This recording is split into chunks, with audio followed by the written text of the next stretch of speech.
I'm just trying to be who I'm meant to be. Didn't know I had to conquer all of these enemies, but I know that I will take off and fly, cause I serve a God who can do all of exceedingly. I don't know how, I must admit it, how he'll bring me out, but I'll know God did it. Now I can't make it on my own, no, know what I'm on, yo. I'm walking in my purpose, it's in my blood, you know that's on purpose. And I'm always on the grind, I stay outside, you know that's all the time.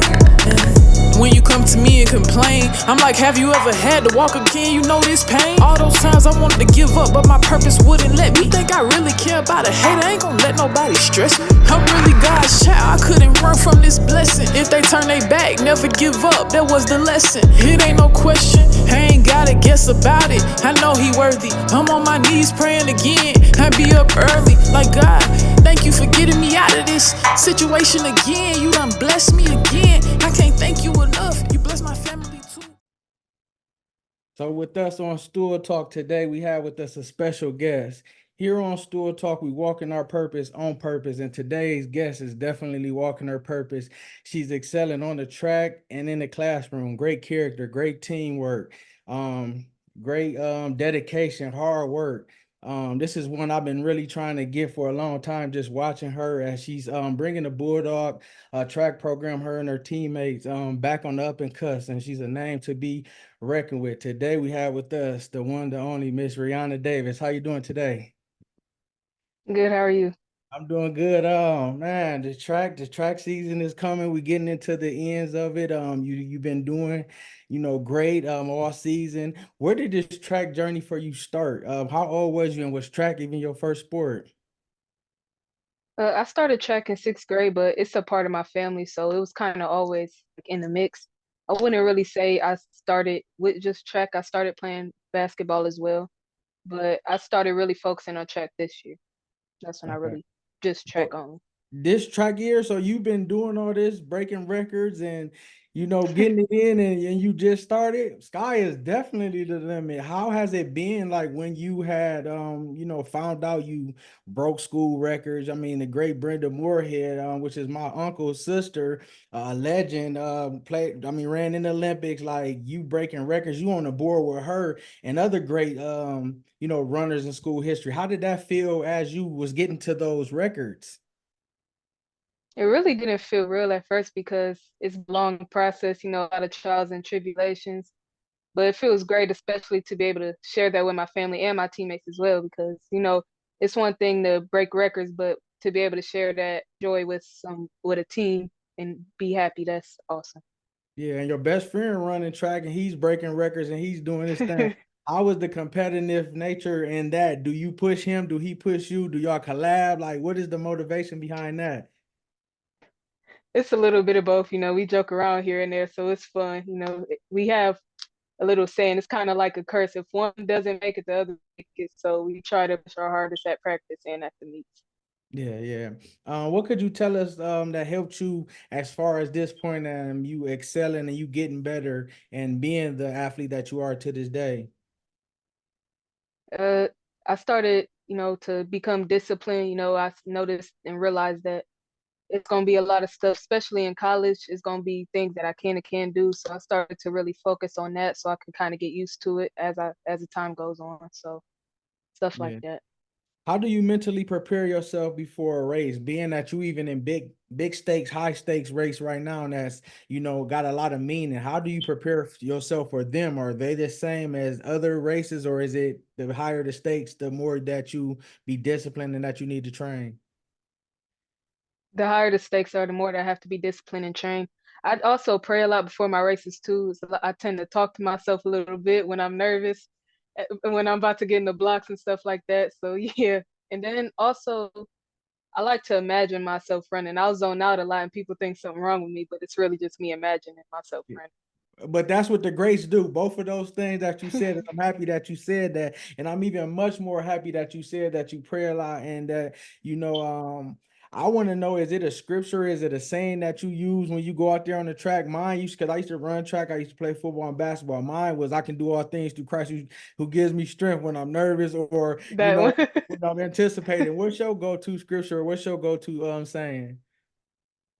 I don't necessarily have a go-to. I usually say whatever comes to mind. I like to make my own prayer so it'll help me focus more on what I have to do that day or that race. Yeah. And what does faith mean to you and how has it helped you up until this far? It means a lot. I'm not really big on religion or anything, but I'm definitely a firm believer in God, and I believe that everything happens for a reason. So I feel like everything is starting to fall into place. Yeah. Are you and any of your teammates feeling the pressure of going to states? Is that the number one goal during the season? And being that you're only a couple races there, how is that feeling and how is that? It's definitely a lot of pressure. Freshman year was a little rough. I couldn't really finish out because I transferred. Then sophomore year was a lot of setbacks. I got 4 wisdom teeth pulled, so that's a lot of blood loss. So it was rough for that season. So I didn't make it out of districts last year, but that's what we're trying to make up for this season. Yeah. Now, what is your eating routine for races and even during the season? Is it changing? Is it something specific that you stay away from that you try not to eat, or how is that for you?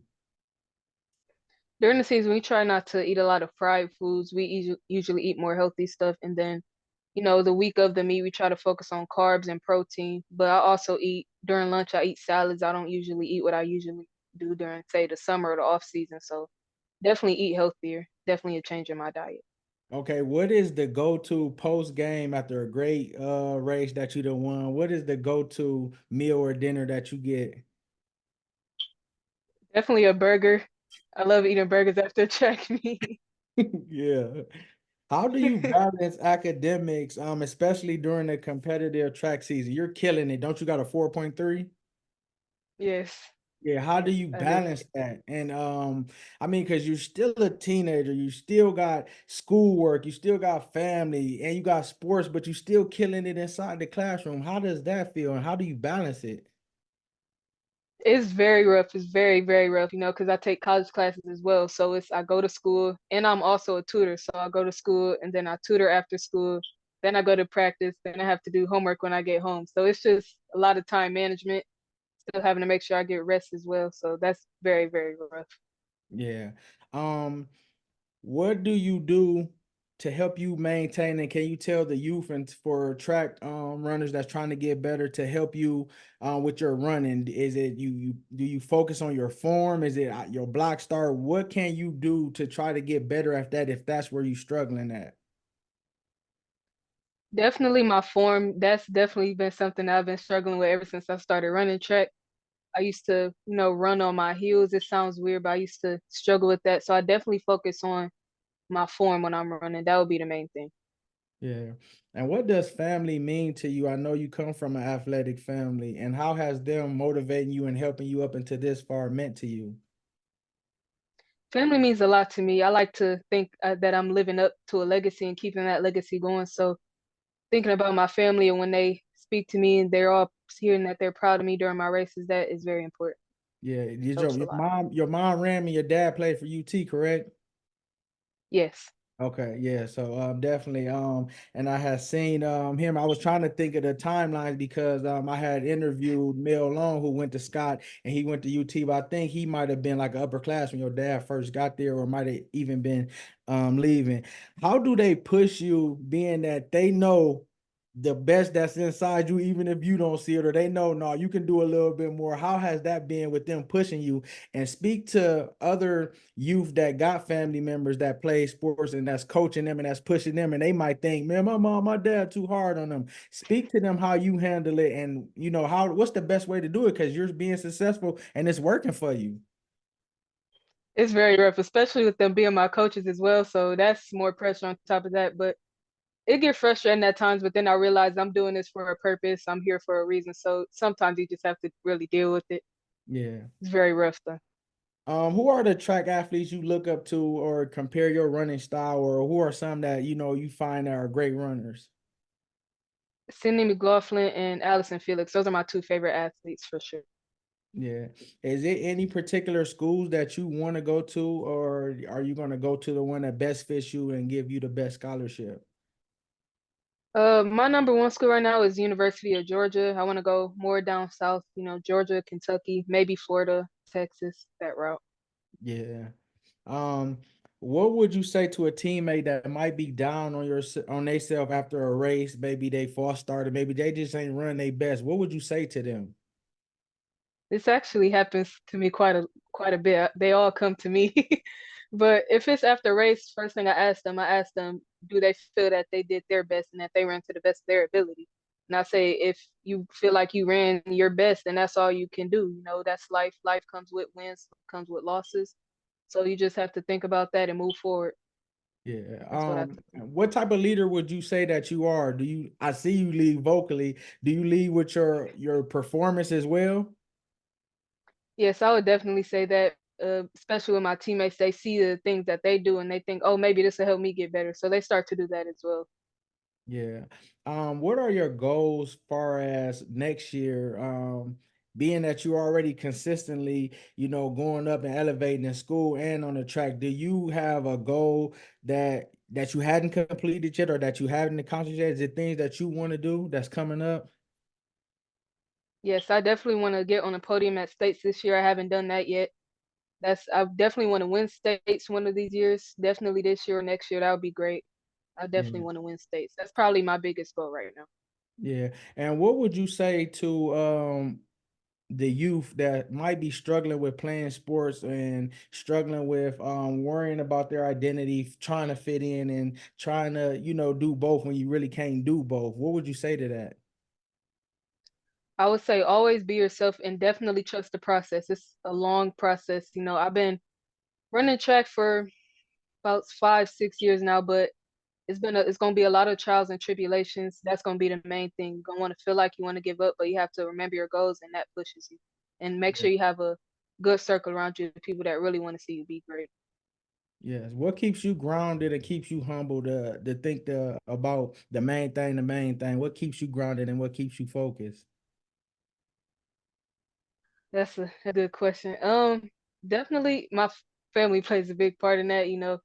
It's a lot of things that you can't do by yourself, and especially certain people, they have a lot of stuff going on like me. So you have to have people around you that help push you and motivate you to get to where you want to be. Yeah. And whatever comes to mind or whatever comes on your heart, can you speak something positive to the youth? Never give up. Never give up. Stay disciplined. Be who you are. Never change for anybody. It's going to be a lot of people out there that don't want to see you be great, especially in your own circle. It'll be hard to believe it, but it's definitely people around you that will not want to see you be great and they'll hate on you. But you have to use that as motivation to push you harder. That's Yeah. definitely the main thing I would say. Yeah, and you're one of the student athletes that are proving the narrative, the naysayers wrong, and pushing the envelope to see that it's great athletes, educational wise, academically, and performance wise at Scott because they think, oh, they go to Scott, they Hmm. got this perception of us, but you're proving them wrong, and that's why we spotlight you because you are a great example of what an academic athlete looks like, because if you don't get a scholarship for running, you can get one academically and you still can run. So you have Hmm. different options, being that you're successful, being that you're excelling and this you motivating yourself, you're motivating others.